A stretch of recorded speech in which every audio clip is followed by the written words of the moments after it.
அதிசயங்கள் செய்கிறவர் நம் அருகில் இருக்கிறார். அற்புதங்கள் செய்கிறவர் என்றும் நமக்குள் வசிக்கிறார்.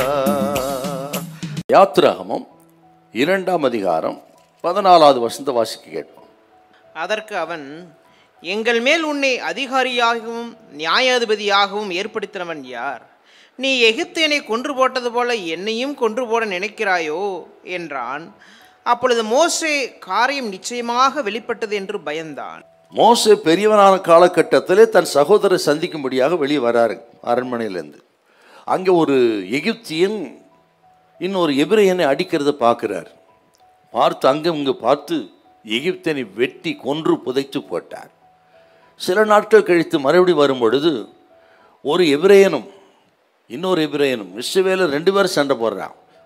அவளுக்குள்ளே வந்து நீங்கள் சகோதரர்கள் சண்டை போடலாமான்னு சொல்லி சமாதானப்படுத்தும் பொழுது அதில் ஒருத்தன் சொல்கிறான், பாருங்க, முந்தைய சம்பவத்தில் ஈடுபட்டவன் சொல்கிறான், எங்கள் மேல் துரைத்தனம் பண்ண பார்க்கிறாயோ, அந்த எகிப்தினை கொன்று போட்டது போல எங்களையும் செய்ய பார்க்கிறாயோ அப்படி சொன்ன உடனே இந்த வார்த்தைக்கு மோசே பயந்து அவர் அங்கிருந்து மீதியான் தேசத்துக்கு ஓடி போனார்.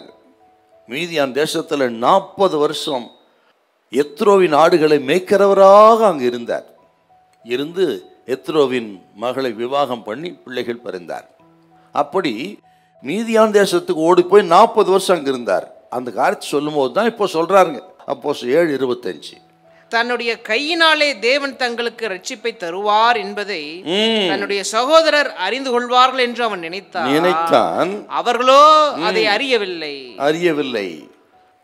தேவனுக்காக நடக்கும் பொழுது, தேவ சித்தம் செய்யும் பொழுது, அவர் வழியில் நடக்க ஆரம்பிக்கும் பொழுது மனிதர்கள் வெறுப்பார்கள், குடும்பத்தார் வெறுப்பார்கள், சகோதர சகோதரிகள் வெறுப்பார்கள். அது எதிர்பார்த்து தாங்க நம்ம கிறிஸ்துவ வாழ்க்கை வாழணும்.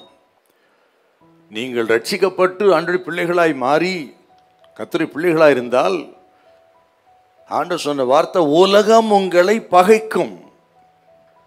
உலகத்துக்கு நமக்கும் விரோதமான போக்கு தாங்க இருக்கும். உலகத்தோடு நீங்கள் ஒத்து போனீங்கன்னா பிரச்சனையே கிடையாது. உலகத்தோடு ஒத்து போகிறவன் கிறிஸ்தவன் அல்ல. ஆகவே தான் இந்த காம்ப்ரமைஸ், அந்நிய நுகத்தில் பிணைபடாதேன்னு திரும்ப திரும்ப திரும்ப ஆண்டவர் வேதத்தில் எச்சரித்து சொல்கிறாருங்க. அப்படி அந்நிய நுகத்தில் பிணைபடாமல் உலகத்தை எதிர்த்து ஆண்டவர் பிள்ளையாக வாழணும்னா இந்த எதிர்ப்புகள் வரத்தான் செய்யும். வேலை செய்கிற இடத்துல அல்லது குடும்பத்தில், வியாபார ஸ்தலங்களில் நீங்கள் ஆண்டவருக்காக வாழ நினைக்கும் பொழுது, உண்மை உத்தமாக இருக்கும் பொழுது, அப்படி வாழாதவர்கள் எதிர்க்கத்தான் செய்வார்கள். இதை கேட்குற கர்த்தருடைய பிள்ளைகளே, அப்படிப்பட்ட பகை வெறுப்பு உங்களுக்கு இருக்கிறதா? பயப்படாதீங்க. நீங்கள் சத்தியத்திலும் நடக்கிறீர்கள், அந்த சத்தியத்திலே இருங்கள். கர்த்தர் உங்களை கைவிட மாட்டார். கர்த்தர் உங்களோடு இருப்பார். தொடர்ந்து உத்தமத்தில் நிலைத்திருங்கள். கர்த்தர் ஒரு நாள் நீதியை விளங்க பண்ணுவார். உங்களை ஆண்டவர் ஆசீர்வதிப்பார். ஹல்லேலூயா, ஹல்லேலூயா.